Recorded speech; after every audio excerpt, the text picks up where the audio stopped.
village code condos. So I think I made my point. We're not very good with naming things around here. Back in the day, when the men were a lot more colorful than they are today, when the loggers were here cutting down all of the trees, over here in the village code was known as Bourbon Gulch. And with Bourbon, you couldn't go. You'd go over here to Whiskey Flats, over here by the Bank of America. And that's because the loggers up here in the early 1800s, actually the first white man in this area is David White Smith in 1826, the first U.S. citizen in this area. Because California wasn't California yet until the 1850s, basically. By the 1850s, we discovered gold in California, we became a state. But most of the gold up in here, this area was actually in the trees, the money in the green, 50 green trees. And where we are right now on this lake, this was known as Little Bear Valley. This was all filled with trees back in the day. This lake is not a natural lake, it's a man-made lake. There's no river, stream, or lake that was here before. Those are all trees. Now, why were they taking down the trees? It was mainly the Mormon loggers that were up here in the 1800s taking all the trees out here. About 60% of the trees that were taken out here were used in the orange industry, things like orange trees. And only about 40% were actually used for lumber to build the towns of Brooklyn, Sacramento, and Nebraska. You actually have to go way back to Orange County. You guys might know the Dahl lumber. That's really got a lot of lumber from back in the days.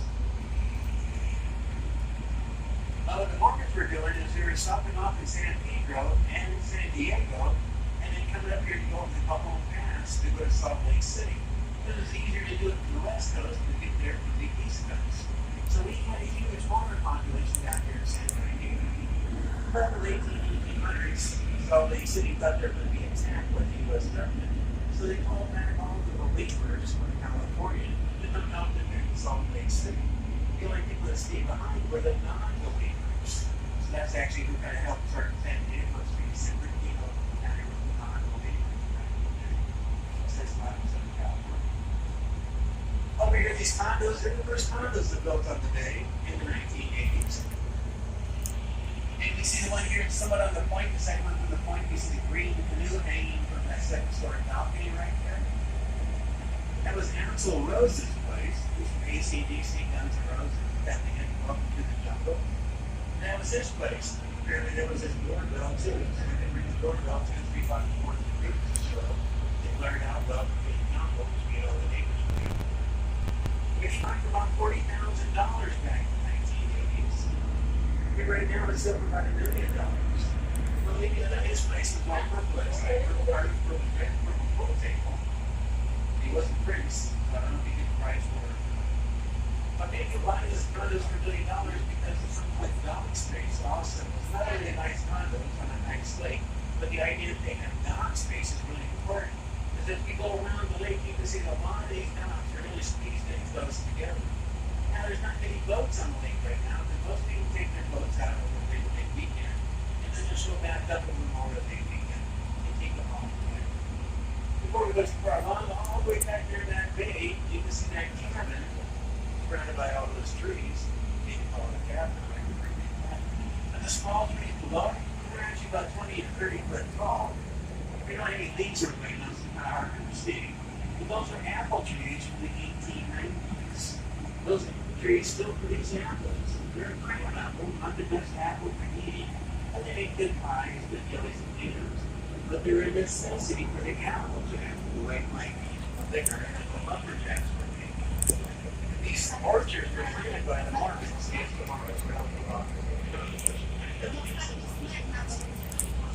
Now they didn't know that this is going to be a lake. The apple orchard actually came all the way out to where the boat is right now. They didn't know that this could be a lake and that orchard actually ended up underneath the water. So under that bay, there's the old orchard. We call it Orchard Bay. We're not looking at these, right? A lot of locals like to actually call it Back Bay because so many bats come out of it in the evening. It's really kind of neat sight. Those who weren't fans of bats, they look really cool flying across the water and flying in the land. And they have lots of animals back there that essentially bats to eat. Now, they didn't know that this was going to be a lake, as I mentioned. They sit around their campfire saying, whatever will be the future of ours to change, Jason Ross or a couple people love the song. But anyway, that was a song sung by Doris Day. Doris Day recorded over 650 songs in 1947 and 1967. And she was both on Mother Lakes in 1940 up here all the way till Lake. She has a house in North Mill, and she was down the winters there because she was up the driveway to the store. But this is her house right here above the maroon awning. And we can see now because the smaller trees don't block off the view. This gives me a chance to tell you that the laws of the day in the 1920s is you can't cut down any of the trees. You should not be able to see any homes from the lake. You should only see trees. The problem with that is we buy a home on the lake, you want to see it, so you're trying to cut down the trees. You'll get a heavy-duty county if you do. You have to get a permit to be able to do it. Now, Doris gave us to tell her to point out her house because she's not got a lot of people knocking on the door to say, well, Doris made different than you know. A lot of the locals up here at the Darbers and things don't like us to point out their places. They don't want people knocking on the door. But just above where those people are walking their two dogs, there's a trail right there, that tan house with the multicolored tile roof. At Cindy Hagar's place, from Guns N' Roses, I said Guns N' Roses. That's actually Cindy. We have an audience and that's the road. Cindy Hagar's, I can't drive 55 minutes. His mom's here full time. His house is up for sale. That's one reason he lets us point out because he hopes maybe he gets me to buy his $8 million house for $4 million because he's got Cindy Hagar's people. Now the white one you see disappear there, copper dollars on top, that's a black man that's not a lawyer. He's not an but he is being sued by the lawyer in this line because he can't see the link anymore. And that always makes me feel good talking about lawyers suing a lawyer. Now this White House right here with the black shutters on it, I pointed out for a couple different reasons. One is all those steps you see coming down to the house, get down to the dock. About 100 steps. You get down to the dock, you go back to rotate, you back up to the house, you come back down to the six-pack, and you're back toward the house several times. Anytime you do that for a week is out of summer, you end up with great set of body muscles. And the lady who lives there is got a great set of body muscles. Wait a second. I'm going to tell you this, Michelle Kwan, 2-time Olympic figure skating, gold medal winner for U.S., 5 times world champion, 9 times national championship. She moves up here at the age of 11 when her younger sister gets trained at the local ice chalet or the ice rink. Still lives up here, but like most of the stars live up here, I think. She lives their second or third home. But she actually went to the high school up here and was full-time up here for quite a while. Now, if they look right above her house, you see that bird sitting in the tree up there? I'm not certain all the way, but I think that's what the eagles we have here in the lake. We've got 4 eagles that are over here all the way through. There'll be more showing in the summer. But we've got 2 nests of eagles up here.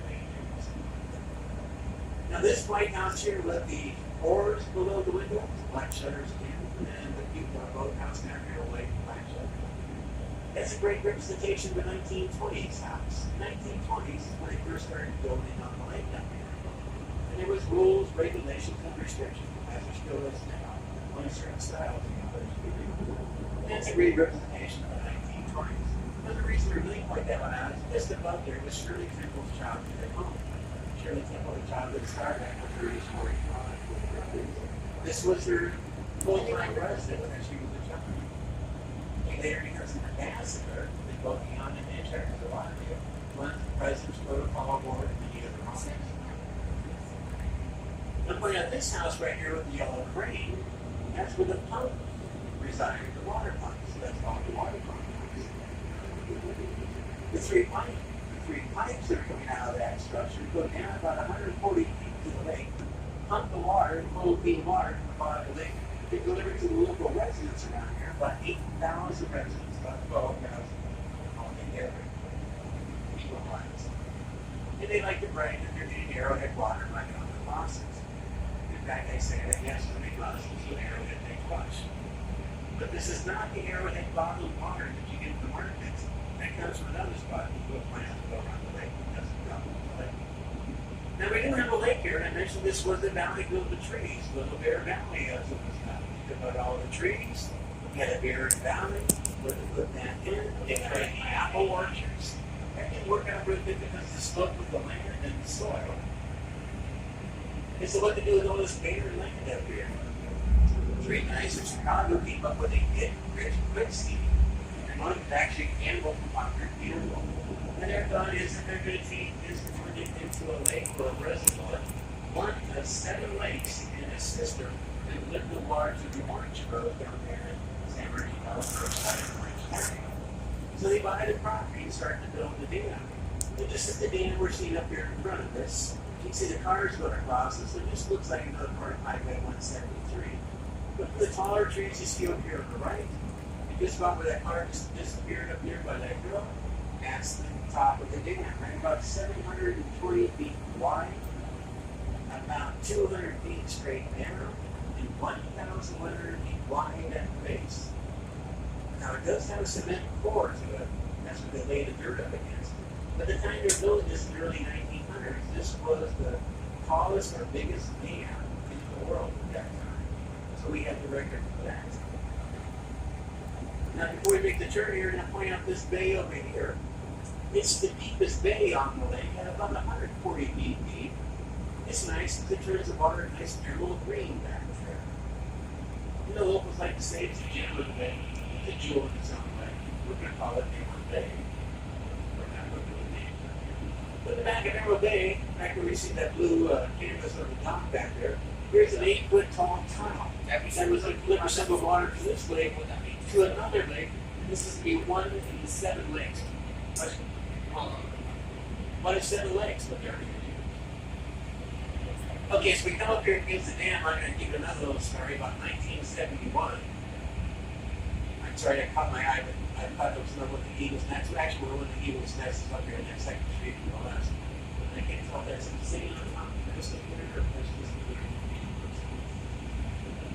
1971, there was the Silmar earthquake down in Silmar. It damaged the Van Norton Dam. And so the state had to hire a bunch of inspectors to go around and check all the dams in California to make sure they would survive the 625 earthquake. And one of those dam inspectors got here to check our dam. He came out here and looked at our dam and said, hey, this thing won't survive the 625 earthquake. What you're going to have to do to make the lake safe is you're going to have to lower the lake level down to 75 feet, which is about 100 feet lower than it is right now. So none of the boats would be touching the water. The locals didn't like that. So they put together an association, the Arrowhead Lake Association, to buy the lake from the current orange time, Poison Gas Lake. And what they did is they built another dam on the side of this one, put a little lake between the two of them, that Goose Lake, and swim on and fish on it, they put a boat on it. But it brings enough that version of the old dam, we get that earthquake, we're all going to stay up here on the lake, so down there in Apple Valley, where the water is supposed to go. And I mentioned that's where the water is supposed to go to. In 1914, after they saw this starting to fill up with water here on the lake, all the apple farmers down in Apple Valley said, hey, wait a minute, the water should be coming down here in Apple Valley. You're trying to look into the orange groves down there in Apple, excuse me, down there in Orange County, one of the sites of San Bernardino. We don't think it's fair, we don't think it's right.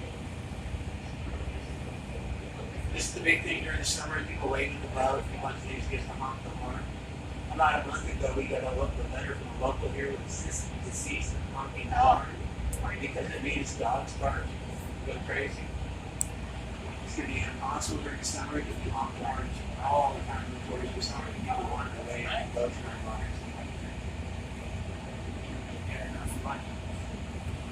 So anyway, the apple farmers stood the court, California Supreme Court. They won. We were not able to deliver this water to the orange grove because it's supposed to go to the apple orchard. You can't divert the water. So we weren't able to use this as a reservoir as planned. As we're going by, I'm pointing at that park right back there in the peninsula. And those fishermen you saw on the dock there, that's called the public fishing dock. But you have to have an Arrowhead Lake Association card to be able to get onto that private dock. It's called the public fishing dock. This house here with the windows on, we call that the $5.2 million house because it was slow for it. But the $4.2 million deal, because it does have a piece of beautiful, great sunsets. But where it takes the $1 million, it's in their driveway. So you have an electrically heated driveway. They have an app on their phone, so when they're down there at home, in Bel Air, they push the app. By the time they get up here, their driveway is defrosted, so they don't have to shovel their shoes on the drive. That kind of an olive color, like the greenhouse back there. It's been a lot of TV series and movies. Hugh Laurie, and House was filmed there. But actually, 1947, the Academy Award-winning movie had this Deception was also filmed there too. And the other TV series. Now, one of the stars must have pointed out his home is very LaSalle. It's just right here with the white gazebo and the Henneken in there. And actually, the back we went with a piece of property there. Eric LaSalle and me are. Back here in this bay called Winter Harbor, where they used to harbor the boats there during the winter to keep them out of protecting the storms. We see that boathouse all the way to the back there. And that's about a $350,000 boathouse. If you can't have the boathouse, then have the mansion behind it. And the mansion behind it was built, owned by Walter O'Malley, who bought the Dodgers out here in 1957. That was his main residence for the first 9 years he was out here. Basically, O'Malley. 2 doors to the right was Vin Scully's place, the announcer for the Dodgers. And that's why we got in the water down to blue back in the day. That's a lot. This house right here is my favorite house on the lake. It's not the biggest, it's not the most expensive. I just like the property, the view, and the style of the house. But it's very stylish because Glenn Key, who's a Disney legend, is the previous owner of that house. But he's the guy that did things like Aladdin, Toy Story, and actually Ariel and Little Mermaid is fashioned after his wife. Now, you might know Neil Hauser from California Bow. Neil Hauser has a program on, and he actually did one of his programs from here. Over here where we see that white rail fence right there, that basically protects an elevator. There's an elevator that goes down 200 feet straight down, connects to a tunnel that goes underneath the lake, and ends up over there at that tower, which we're going to head to in a second. So if you want to see how to get underneath the lake, Neil Hauser, California Gold, underneath Lake Arrowhead. See a half-hour show. And the house we're heading to right now, straight ahead of us, that's Mark Harmon's place from NCIS. Married to Pam Dahlberg before community back in the day. It's also not like Lucas Lake. Hallmark Trail. Back here in Shelter Cove, you'll see that White House back there. It was built in the 1920s by Jack Warner, Warner Brothers Studios. That's one of the places all the young starlets were to be seen, but not be seen. Because the parties in those days, in the 1920s, alcohol was illegal.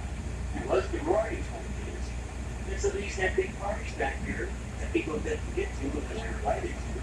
The only way to get to was by a boat. So no reporters, no paparazzi, now we see several castles along here. But the one on that point, which is called Eagles Point, we notice the glass structure there kind of looks like a glass outhouse. Oh, yeah. Well, it could be a glass outhouse, which it was, but it couldn't. But it is a jacuzzi with an amazing view. At night, they're not using it. But all that glass you see there is bulletproof.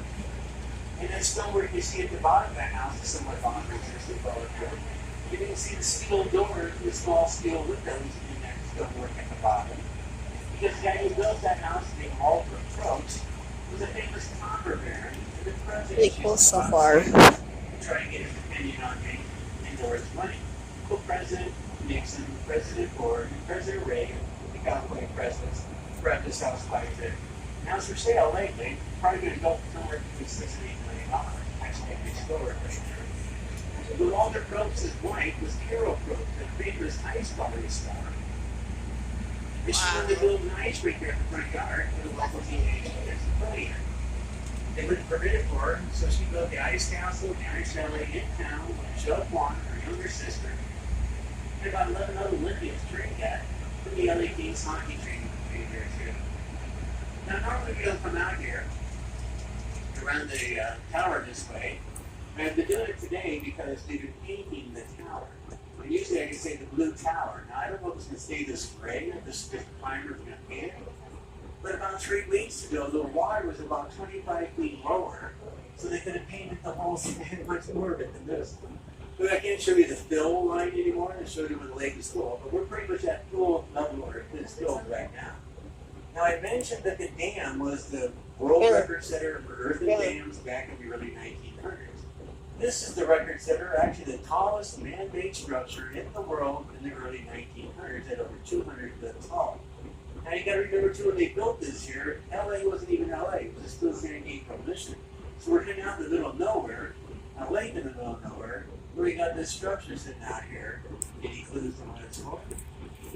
Well, there's an elbow on the side of that structure that has a lid on it. And if we open up that lid, that's where they pour in all the hot coals from all the barbecues around here, and that's how they heat the lake during the winter. Okay. Yeah, that's a lot.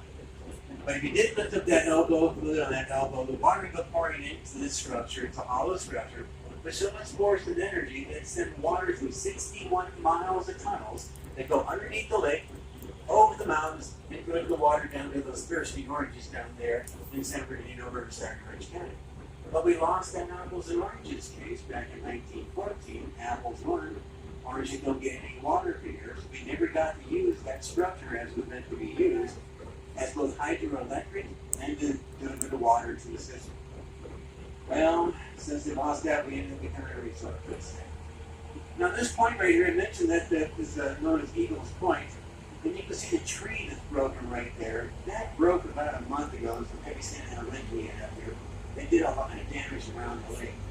And so that broke the eagle's nest that was on top of that tree. But that's been called Eagles Point from the 1920s also. And we have several other eagles nests around here.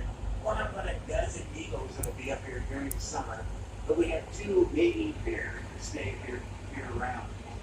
And we used to get to see them on a later tour because that's when they start to do their fishing. Probably not the 2 o'clock, we usually are 3 3.